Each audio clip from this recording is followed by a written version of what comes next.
las líneas de transmisión suficiente como para evacuar. Y entonces se coordinó con Comisión Federal de Electricidad, con la Secretaría de Energía, y se organizó a todos aquellos que estaban desarrollando estos proyectos para que juntos pudieran invertir en una obra que fue desarrollada por la Comisión Federal de Electricidad, que permitió contar con la transmisión para evacuar esta energía eléctrica.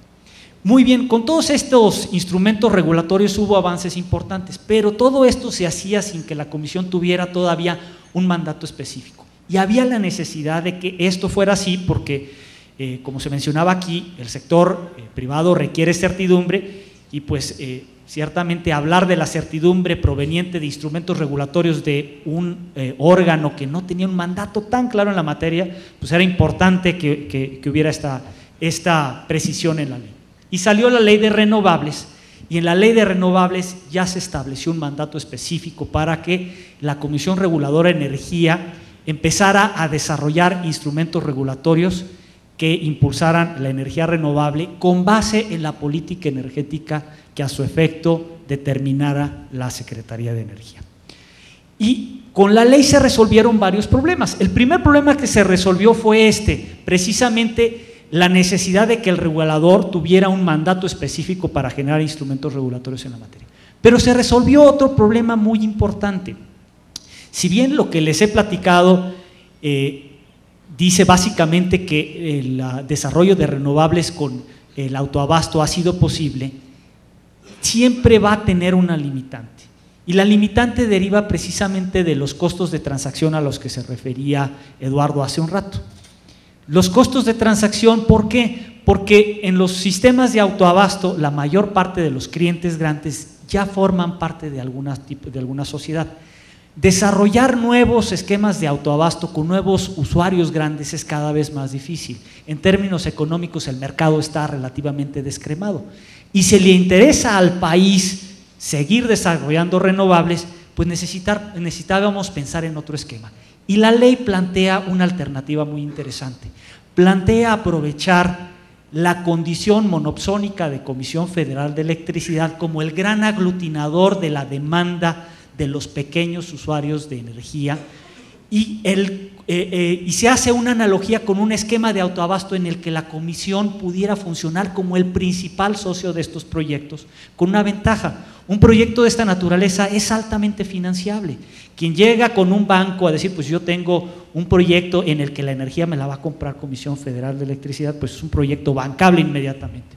Y entonces la ley previó que la Comisión pudiera desarrollar una serie de instrumentos que aprovecharan esta vertiente.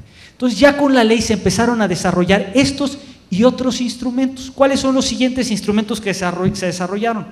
Bueno, primero se resolvió otro gran problema que enfrentaban las renovables, el costo del porteo. La metodología que hay para calcular el porteo es una metodología que tiene mucho sentido económico. Lo que busca hacer es que la generación se ubique donde se requiere. Y entonces el porteo cuesta menos cuando la planta de generación se ubica donde hay necesidad de generación y cuesta más donde ya hay saturación. Los contraflujos son benéficos para reducir el costo del porteo. Y esto tiene mucho sentido para las energías convencionales, pero no para las renovables. Yo no le puedo pedir al viento que sople donde hay necesidad de generación. Yo no le puedo pedir al sol que tenga su mayor radiación en donde existe, por ejemplo, una demanda importante de generación. Lo mismo pasa con los proyectos hídricos. Entonces, esta lógica económica no aplicaba para los proyectos renovables y tampoco aplicaba para la cogeneración. ¿Por qué? Porque la cogeneración se da en instalaciones que ya están construidas. No le vamos a pedir a un industrial que mueva su proceso cuando además se ubica por razones de costo de los insumos, mano de obra, en fin, una serie de decisiones estratégicas a un lugar donde se requiere la generación. Simple y sencillamente no tiene sentido. Entonces, se desarrolló un nuevo esquema de porteo en el que el porteo ahora se paga como lo que se conoce en términos regulatorios a manera de estampilla postal. Es decir, es un cargo único nacional que tiene que ver con el nivel de tensión que se usa, si se usa alta tensión, media tensión o baja tensión. Y esto le dio un segundo impulso a los proyectos renovables en la modalidad de autoabasto. También se empezó a desarrollar un esquema que puede aprovechar la pequeña y la mediana industria, el esquema del net metering. Este esquema del banco energético que yo les decía se bajó para que a nivel de los pequeños usuarios pudiera haber este esquema de neteo. Y ahora las empresas pueden poner un sistema de cogeneración o pueden poner un sistema de generación, y si tienen este sistema diseñado con una capacidad superior a lo que requieren, pueden entregar esos excedentes a la red, y al final del día lo que se cobra es solamente el neto entre lo que se generó y lo que se consumió. Esto, por ejemplo, también para los hogares tiene mucho sentido. En las casas el consumo es principalmente en la noche, con la luz para iluminar, con la televisión, en fin. Y en el día se puede generar, por ejemplo, con módulos fotovoltaicos. Bueno, este tipo de esquemas ahora permiten que la generación se pueda dar de una manera más distribuida y con pequeños generadores. Y el otro tema que se está trabajando es precisamente el que trata de responder a cómo podemos hacer que la Comisión Federal de Electricidad se vuelva el detonante de los proyectos. Y la ley habla que la Comisión tiene que sacar un instrumento que se llama las contraprestaciones. Las contraprestaciones no son otra cosa sino el pago por la energía. Y el pago por la energía o la capacidad que pueden aportar los pequeños proyectos. De hecho, esta modalidad está enfocada a un esquema que se llama la pequeña producción, pero también en algunos casos podría ser aprovechado por los esquemas de autoabasto.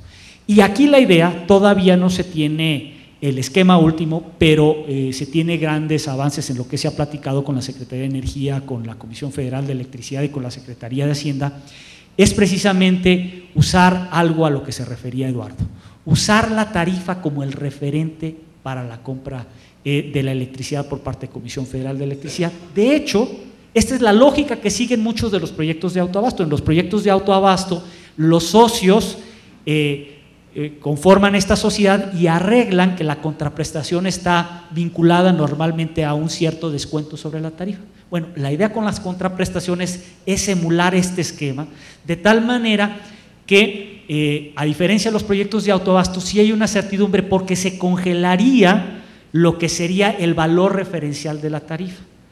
Y se haría un proceso en el que habría una cierta competencia para ver quién ofrece el menor descuento con referencia a algo que pagaría la Comisión Federal de Electricidad. Este es un esquema en el que estamos trabajando y que nos parece que puede ser el detonante siguiente para los proyectos de renovables. Pero por este momento aquí le dejo y bueno, si después hubiera alguna pregunta estoy a sus órdenes. Gracias. Gracias. Gracias, Francisco. Le pedimos a Jan que nos dé su intervención, por favor. Muchas gracias y buenas tardes a todos y todas. Mi nombre es Jan-Peter Schemmel, soy director general de la GIZ en México. Unos de ustedes probablemente conocen mi predecesor, el doctor Bernhard Bösel. Para otros, quizás la GIZ es algo inconocido o no conocido, entonces quizás unas palabras anteriores, qué somos, qué hacemos, ¿no? La GIZ es una empresa estatal del gobierno alemán sin fines de lucro y nuestro objetivo es exactamente como hoy el tema, el desarrollo sustentable, entonces ayudar a nuestros países socios en lograr un desarrollo sustentable y claramente el sector energético juega un rol muy importante en eso. Como empresa tenemos unos ingresos para año más o menos de 2 billones de euros, con más o menos 2.000 enviados, expertos enviados en más que 130 países. Eso es en todos los campos, no solamente en el sector económico. También tenemos una cooperación en México, por eso estoy acá, también con la CFE, con la CRE, con CENER en el sector de energía, trabajando conjuntamente en un sistema energéticamente más sustentable en México, como fue ya mencionado. Y yo quería enfatizar mucho lo que ya fue mencionado por el ingeniero Andrade, que energías renovables son muy importantes, pero es solamente una mitad de la historia y los avances quizás un poco más rápidos, más profitables, más que nada para la industria son en la eficiencia energética. Por eso también en este programa en México estamos trabajando en energías renovables con respecto a calentadores solares de agua, la energía eólica, biocombustibles, fotovoltaicos, pero también en asuntos de la eficiencia energética como cogeneración, también eficiencia energética en bombeo y en pymes.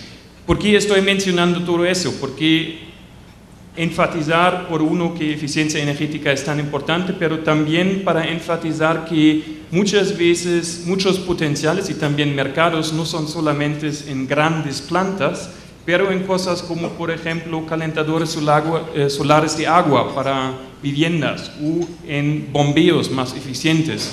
Los potenciales son grandes y también el mercado es grande porque hay tantos usuarios.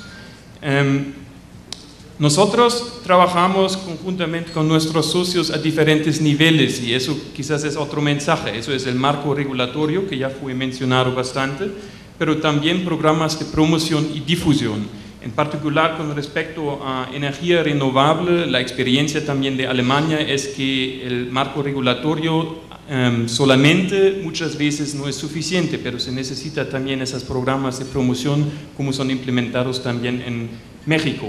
Y finalmente el tercer nivel es la capacitación y el desarrollo organizacional, porque nos sirve si tengo, sea importada o sea construida acá, por ejemplo, calentadores solares de agua, si no tengo la gente que puede instalarles bien y por eso después de un poco tiempo no funcionan bien y entonces se rompe un poco también la reputación de esa tecnología. Por eso es muy importante también que haya una calidad con respecto al nivel de la instalación, de mantenimiento y todo eso. Entonces, eso quizás es otra mensaje por parte de nuestras experiencias que se debe que pensar en esos tres niveles.